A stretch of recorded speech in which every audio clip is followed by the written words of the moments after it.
오늘 우리에게 주시는 하나님의 말씀은 시편 9편 1절에서 10절까지의 말씀입니다.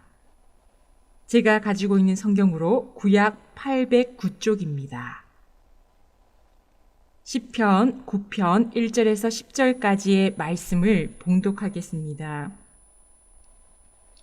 내가 전심으로 여호와께 감사하오며 주의 모든 기이한 일들을 전하리이다. 내가 주를 기뻐하고 즐거워하며 지존하신 주의 이름을 찬송하리니 내 원수들이 물러갈 때에 주 앞에서 넘어져 망함이니이다. 주께서 나의 의와 송사를 변호하셨으며 보좌에 앉으사 의롭게 심판하셨나이다.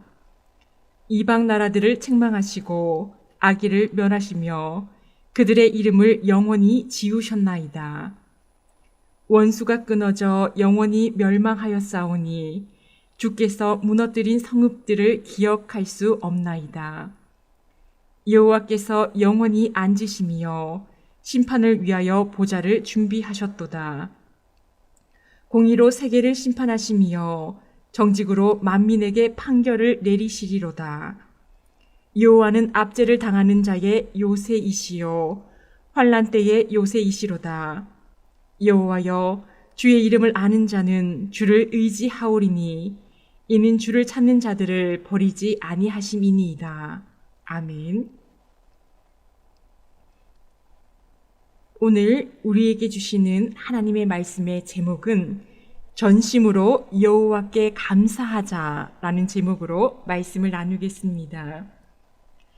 우리가 태어나서 지금까지 하나님께 입은 은혜가 너무나도 큽니다. 지금도 보고 들으며 말하며 걸어다니며 하나님이 만드신 아름다운 세상을 누리고 있습니다. 길을 가며 나무들과 꽃들을 보셨습니까? 하늘을 보셨습니까? 새벽 예배를 드리며 가장 기쁜 것은 어두웠던 세상이 점점 밝아짐을 볼 때 너무도 감사하고 기쁩니다. 하나님께서 깜깜한 어둠을 깨시고 반드시 새벽을 주시고 반드시 아침을 주십니다.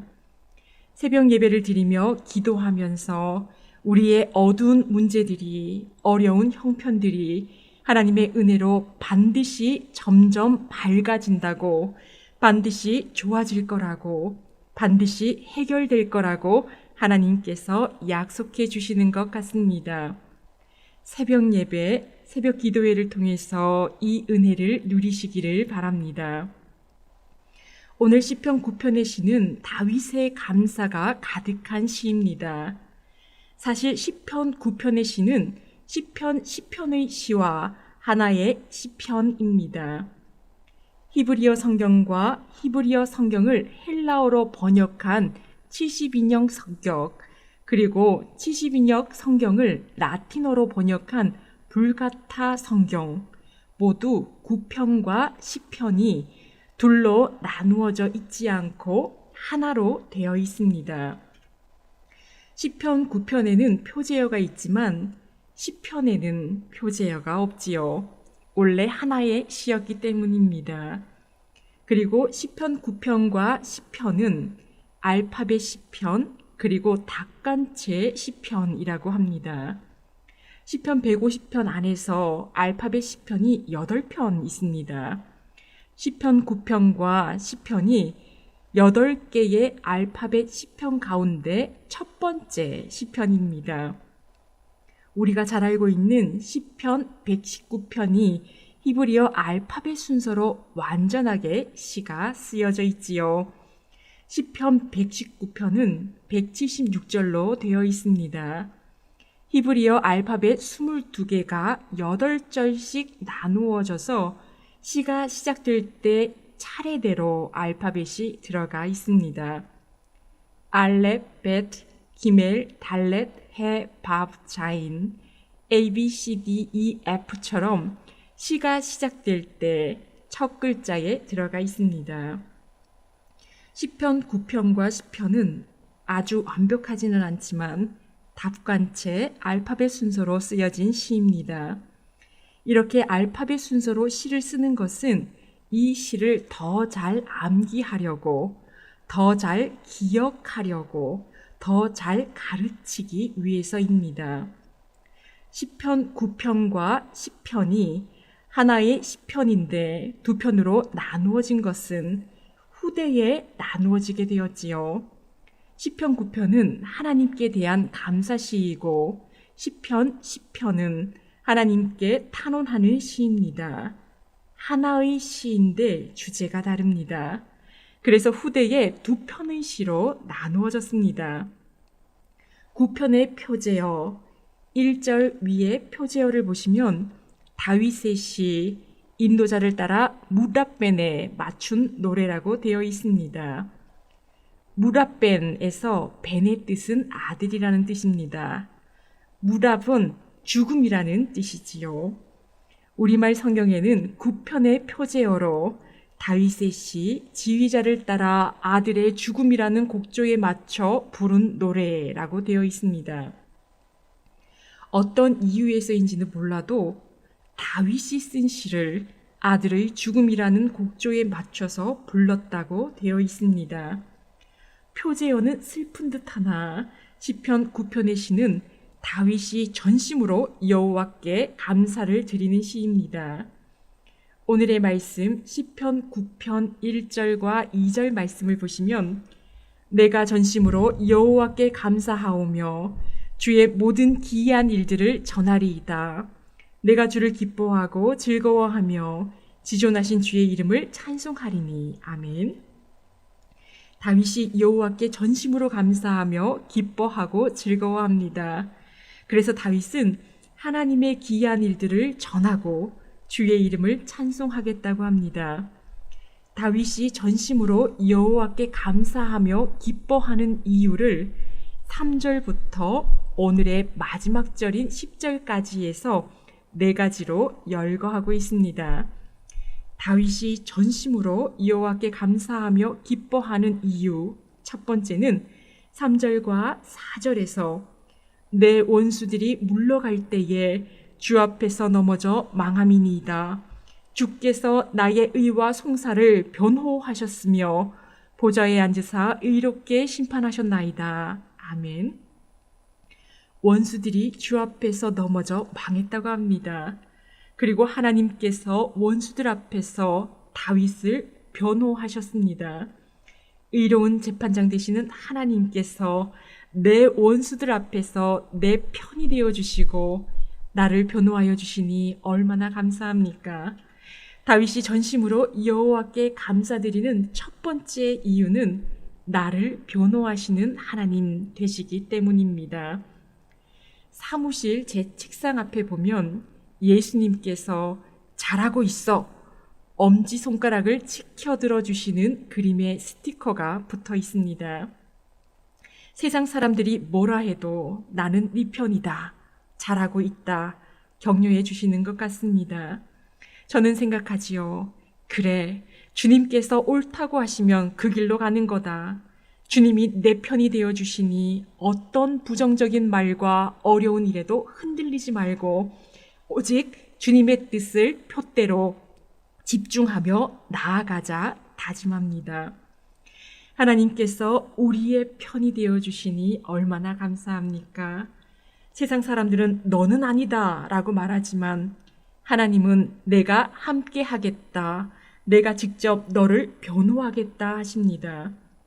다윗이 전심으로 하나님께 감사하는 두 번째 이유가 5절과 6절에 있습니다.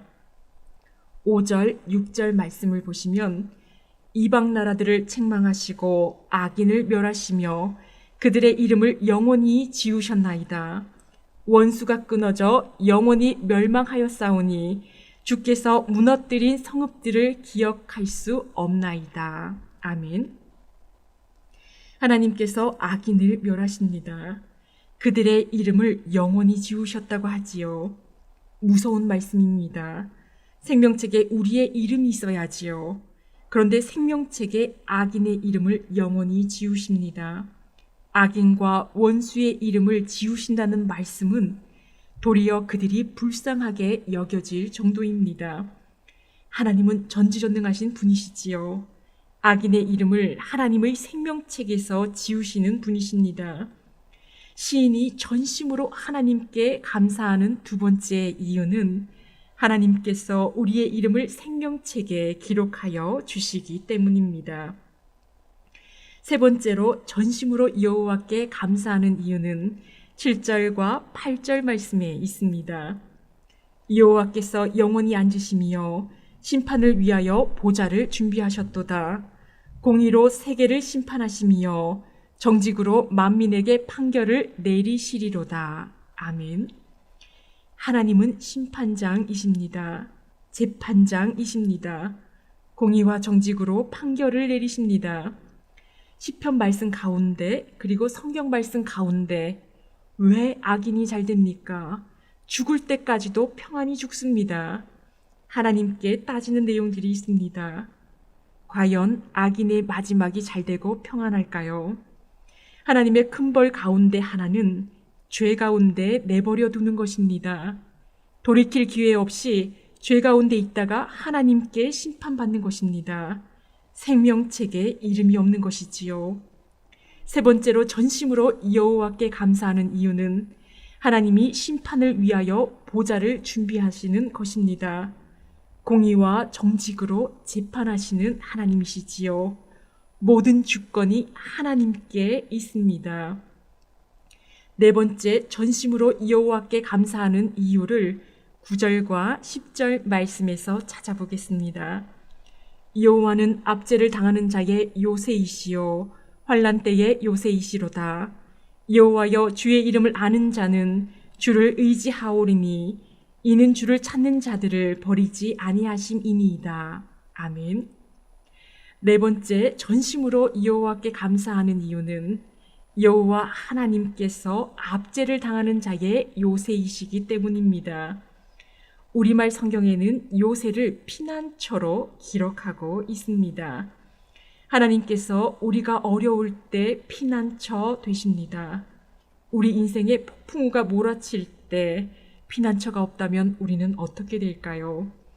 하나님이 피난처 되어주시니 얼마나 든든합니까? 오늘 말씀을 통해서 우리 역시 전심으로 여호와께 감사하며 기뻐하고 즐거워할 수밖에 없는 이유를 찾을 수 있습니다. 첫째, 우리를 변호하시는 하나님이시기 때문입니다. 하나님이 내 편이 되셔서 나를 변호해 주십니다. 둘째, 우리의 이름을 생명책에 기록하시는 하나님이시기 때문입니다. 악인의 이름을 생명책에서 지우시는 분이시지요. 셋째, 재판하시는 하나님이시기 때문입니다. 공의와 정직으로 판결을 내리시는 분이 하나님이시지요. 악인이 잘되고 형통하는 것 같습니까? 마지막 심판의 결과는 그렇지 않습니다. 넷째, 피난처 되시는 하나님이시기 때문입니다. 세상의 풍파 가운데 가장 안전하고 평안한 안식처는 바로 하나님이십니다. 다윗은 전심으로 하나님께 감사하며 찬양했습니다. 우리 역시 우리를 변호하시는 하나님, 생명책에 이름을 기록하시는 하나님, 재판하시는 하나님, 피난처 되시는 하나님으로 말미암아 전심으로 여호와께 감사드리기 원합니다. 함께 기도하겠습니다. 언제나 우리와 함께 하시는 하나님, 전심으로 하나님께 감사를 드립니다. 하나님은 내 편이 되어주시며 나를 변호하여 주십니다. 나의 이름을 생명책에 기록하시는 분이십니다. 우리가 괴롭힘을 당할 때, 고통당할 때 공의와 정직으로 심판하시고 가장 안전한 피난처가 되어주십니다. 하나님의 은혜를 기억하게 하시고 늘 감사드리며 기쁨과 즐거움으로 하나님을 찬양하게 하옵소서. 어둠을 빛으로 바꾸시는 하나님, 새벽에 동이 터오는 모습을 보며 더욱 하나님을 의지하게 하옵소서. 우리의 모든 어려움과 어두운 모든 그림자가 하나님의 밝은 빛으로 해결함을 받게 하옵소서. 올백 출석 예배 주일을 앞두고 있습니다. 하나님 앞에 예배드리지 못하고 어둠에 가리워져 있는 우리 성도들을 하나님의 품으로, 하나님의 밝은 빛으로 인도하게 하옵소서. 전심으로 하나님께 감사드리오며 예수님의 이름으로 기도합니다. 아멘.